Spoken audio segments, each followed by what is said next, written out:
Dando continuidade ao nosso trabalho, o Enampur, de fazer esse diálogo com as pessoas que comporam as mesas aqui do evento. Eu estou aqui com Raquel Ronick, professora da Faculdade de Arquitetura e Urbanismo da Universidade de São Paulo. Raquel, é um imenso prazer tê-la conosco. Antecipo meus agradecimentos por disponibilizar seu tempo, né, de estar aqui conosco, acho que é importante. Vamos falar um pouquinho da redefinição das dinâmicas territoriais a partir dos ilegais, dos informais e dos ilícitos, né? Então chamou muita atenção a partir do título, mas obviamente e evidentemente, né, que a Raquel Ronick também é uma referência, né, nas discussões, então acho que é importante. Então nos diga um pouco, né, sobre a mesa, enfim. Bom, em primeiro lugar, agradecendo muito a oportunidade de estar aí nessa conversa, João, Basoli. Está sendo um prazer enorme participar desse Enampur e, sobretudo, porque eu senti nesse encontro que houve uma abertura para temáticas e questões que não estiveram historicamente presentes no encontro Enampur. Então, por exemplo, foi bem interessante a presença da discussão da cidade e racialidade, pude acompanhar sessões que falaram disso, foi muito interessante a presença da discussão feminista, foi muito interessante a presença do circuito de mobilidade e transportes, que também não estava muito presente em Ampur anteriores. E saúdo essa mesa porque eu comecei, a mesa contou com a participação dos professores Daniel Irata, da Federal Fluminense, da Sociologia, do César Simone, que é da Geografia da USP, da Vera Teles, que é da Sociologia da USP, e eu.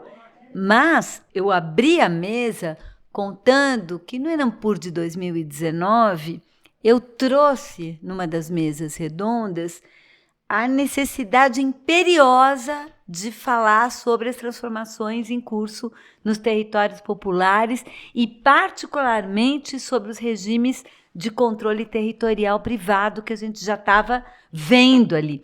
E eu senti que, como todo o processo de autoconstrução que notabilizou o processo de produção dos territórios populares historicamente no Brasil, que isso estava se transformando, e transformando rapidamente. E eu senti que naquele momento, 6 anos atrás, não teve muita ressonância, parecia uma coisa que essa mulher está falando. E, de repente, essa mesa, muita gente veio, uma sala absolutamente lotada, tentando trabalhar e tentando entender o que são essas transformações.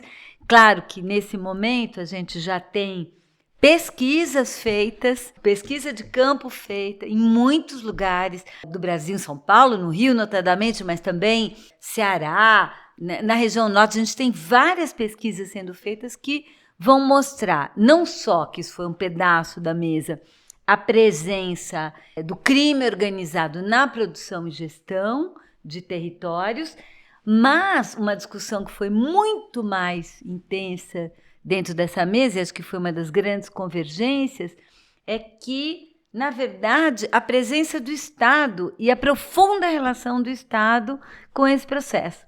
O Estado, não em oposição mas o Estado como partícipe desse processo. Mas também falando de transformações muito amplas nos territórios populares, não necessariamente ligados ao crime organizado, a facções ou a milícias, mas também trazendo uma outra lógica, uma lógica extrativista, rentista, de produção do território para venda ou aluguel. Então, eu acho que isso ficou bastante claro na mesa e foi extremamente interessante. São papéis distintos, né? São categorias diferentes, né? Então fala um pouquinho dessas categorias ilegais, informais e ilícitos. Como é que você trabalha esse conjunto? Obviamente, né, que há até contraposições entre eles mesmo, né?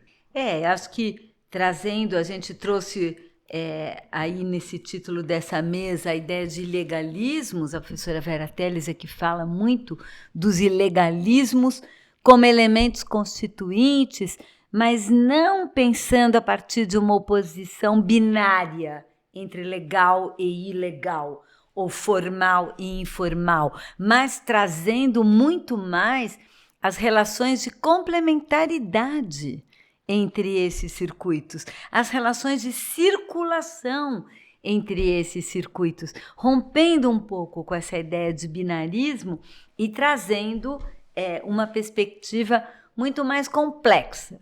De qualquer maneira, dá para entender que nós estamos falando de territórios e perímetros da cidade muito marcados por uma espécie de insegurança, ou a gente chama territórios sem futuro, territórios do presente, aonde as urgências do presente é que definem como as coisas vão acontecer, e sobretudo a partir da redemocratização, uma presença muito importante do Estado na consolidação desses territórios, né? E a própria consolidação desse território com um papel muito importante na transformação desse território, não como um local, um locus de reprodução social, mas como um locus de extração de renda tomado pelo mundo dos negócios.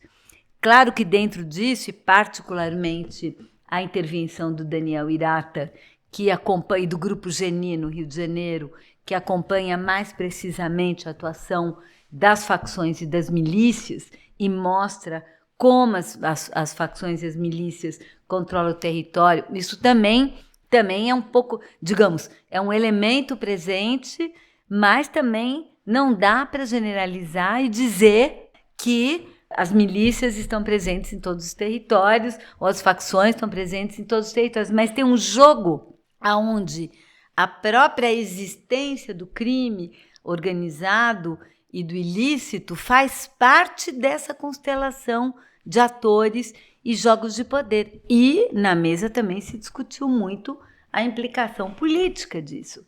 Significa uma mudança nos polos de poder, na própria representatividade e representação política nesse território, entendendo que as mudanças que aconteceram no Brasil, que ajudam a explicar, por exemplo, a ascensão da direita e da extrema-direita, não aconteceram só a partir das corporações, o mercado financeiro, o Estado, digamos, no andar de cima. Elas também aconteceram a partir de transformações concretas nas materialidades e nas formas de organização das pessoas no território popular. Ou seja, nós estamos falando também de um movimento que também vem de baixo para cima, que também transforma na base, o que nos ajuda a entender como e por que a direita e a extrema-direita se conectou muito mais com esses territórios, porque se conectou muito mais com as subjetividades da prosperidade, com as subjetividades do empreendedorismo, com as subjetividades do extrativismo e do rentismo. Então, eu acho que isso é muito importante, não só para a gente entender os processos de reestruturação urbana, mas também os processos políticos que nós estamos vivendo no nosso país. Então, você vê, o senso comum, ele reafirma que, e você contradiz isso agora, né, em relação à presença do Estado. Na verdade, esses territórios, eles são vistos como o local que o Estado não está presente. E aí você me traz uma contradição, né, dizendo, inclusive, que o Estado ocupa o espaço de partícipe. O Estado é protagonista. 100% Estado, quer dizer, não tem ausência de Estado ali, de jeito nenhum.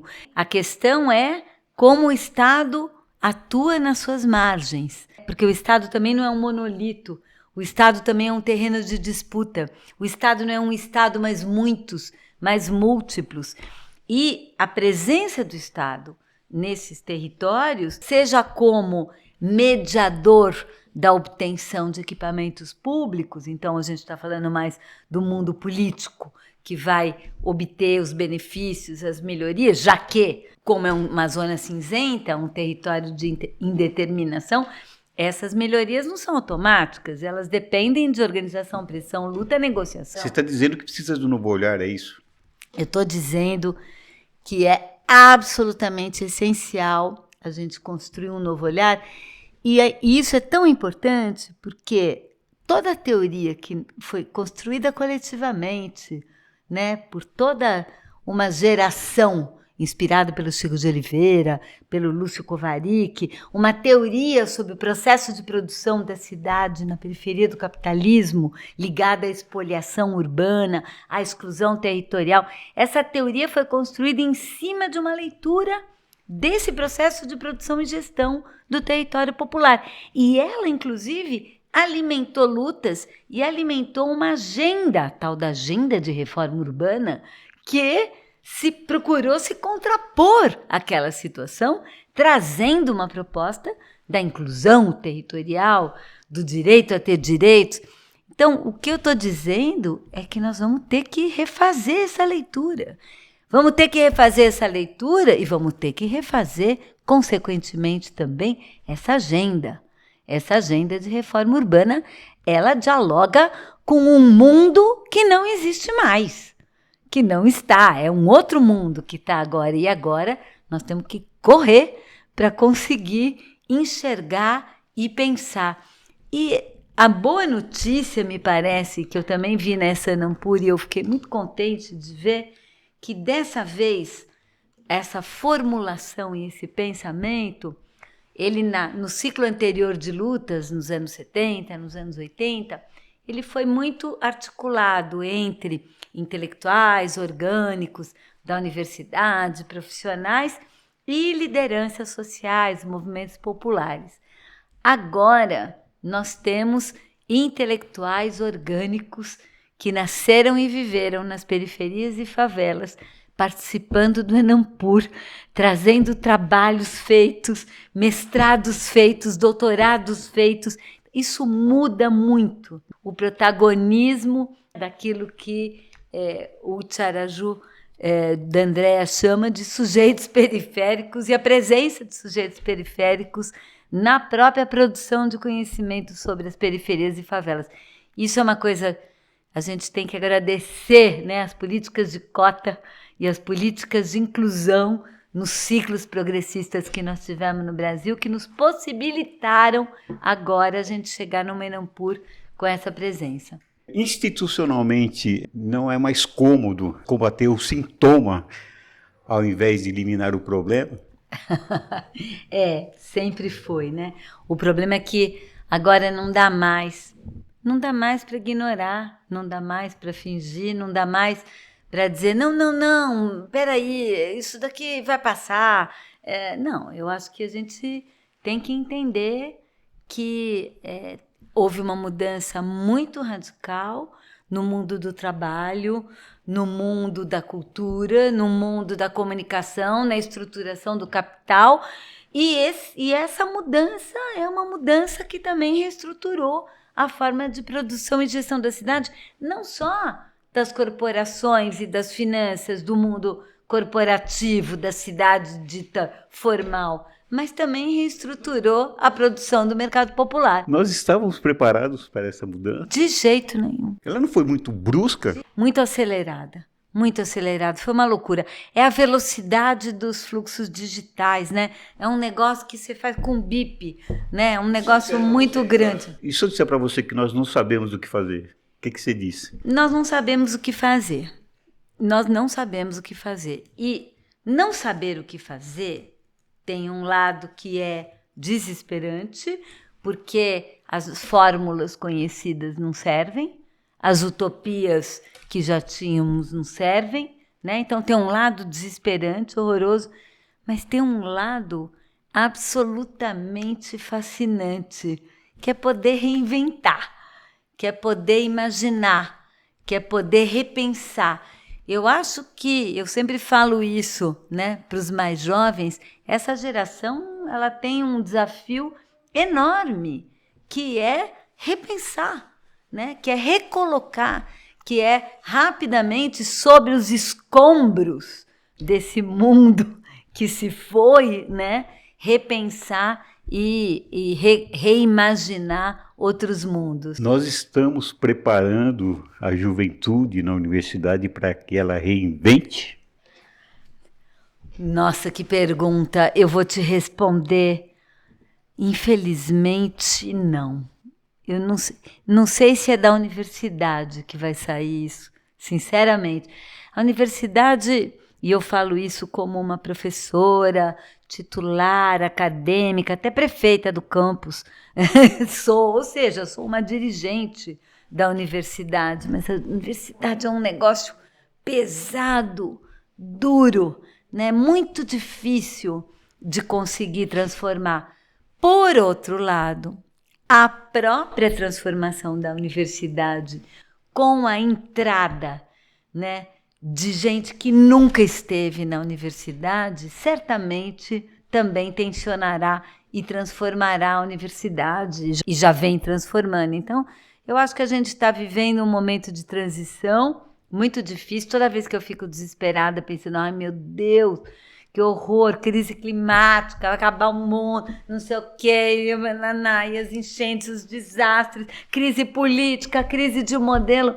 Toda vez que eu fico pensando nisso, eu fico pensando, gente, lá naquela época do declínio do Império Romano, eles também deviam estar achando péssimo, né? Porque é isso, é um momento de transição. Eu acho que a gente está num momento de fim, é horrível, horrível. Aparecem fantasmas e coisas horrorosas, como a reemergência do fascismo, né? Do autoritarismo, de coisas de muita violência, né? Muita violência, uma onipresença da violência, coisas muito pesadas, guerra e tal. Mas eu imagino que isso, todas as transições foram assim, né? Então tem uma hora que, sei lá, as fagulhas do que é novo, as fagulhas do que é auspicioso, as fagulhas daquilo que defende a vida, porque no fim das contas, nesse momento, a gente volta para aquela questão essencial.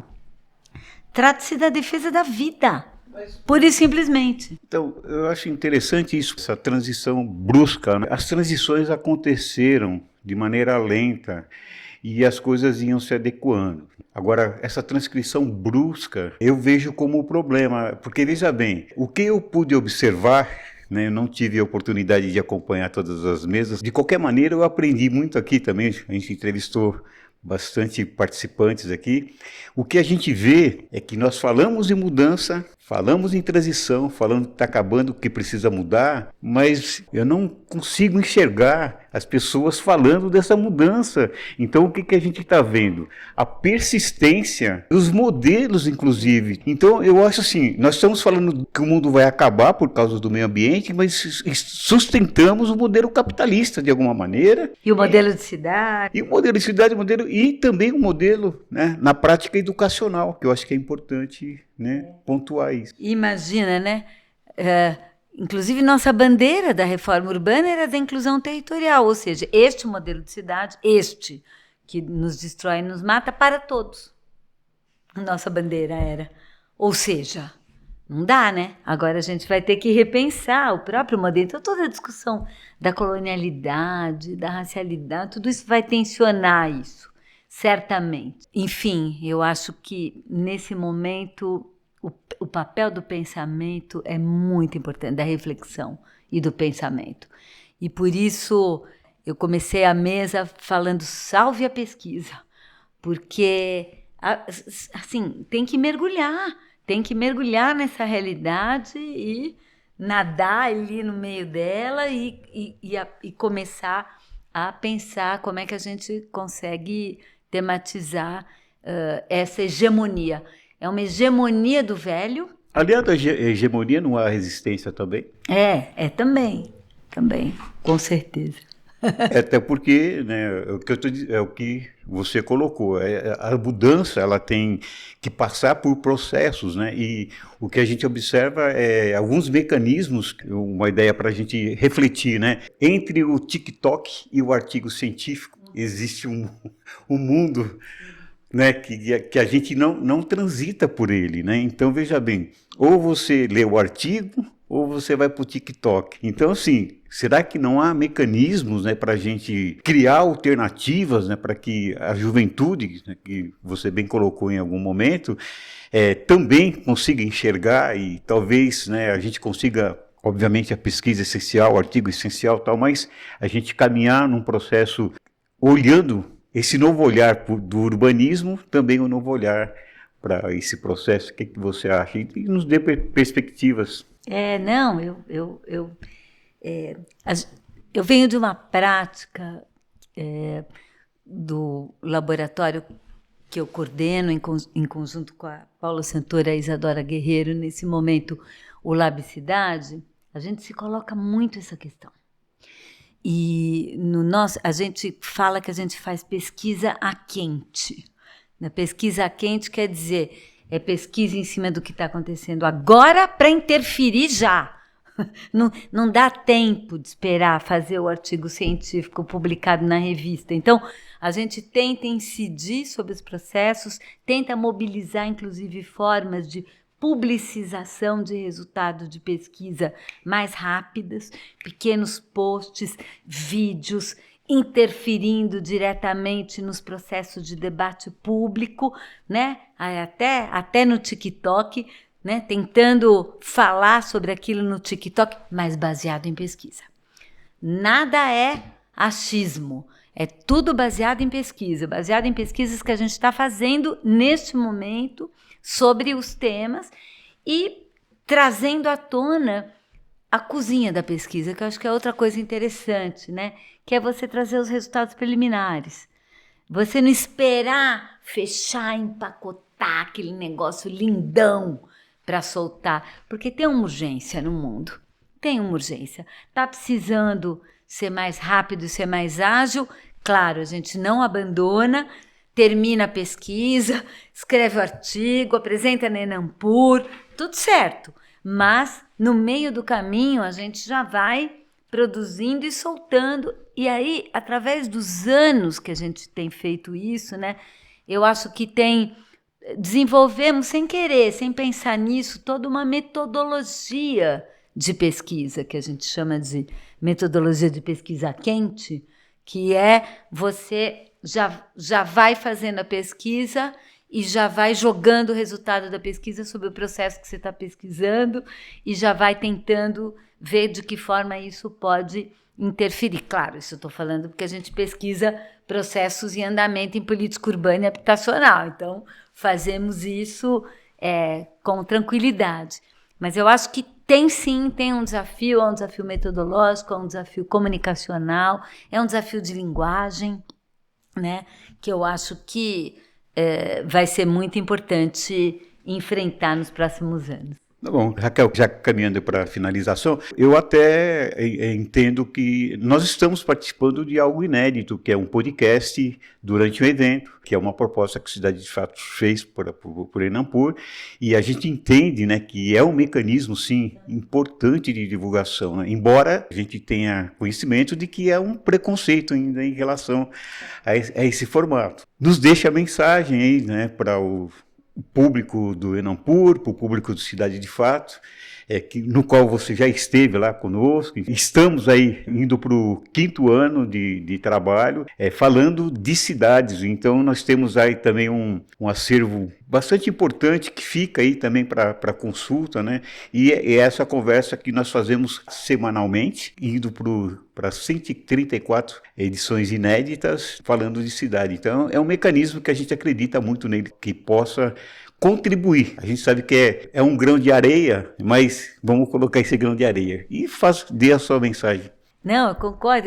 Eu sempre me envolvi com isso durante 20 anos, fiz programa de rádio, né? Rádio é poderoso também.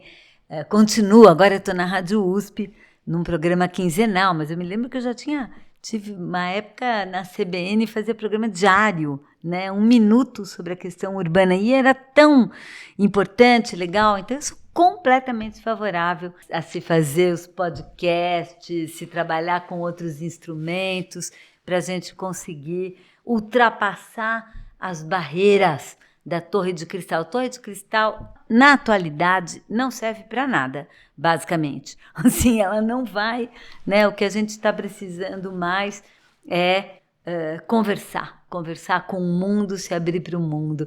E muito legal o trabalho que você faz, João.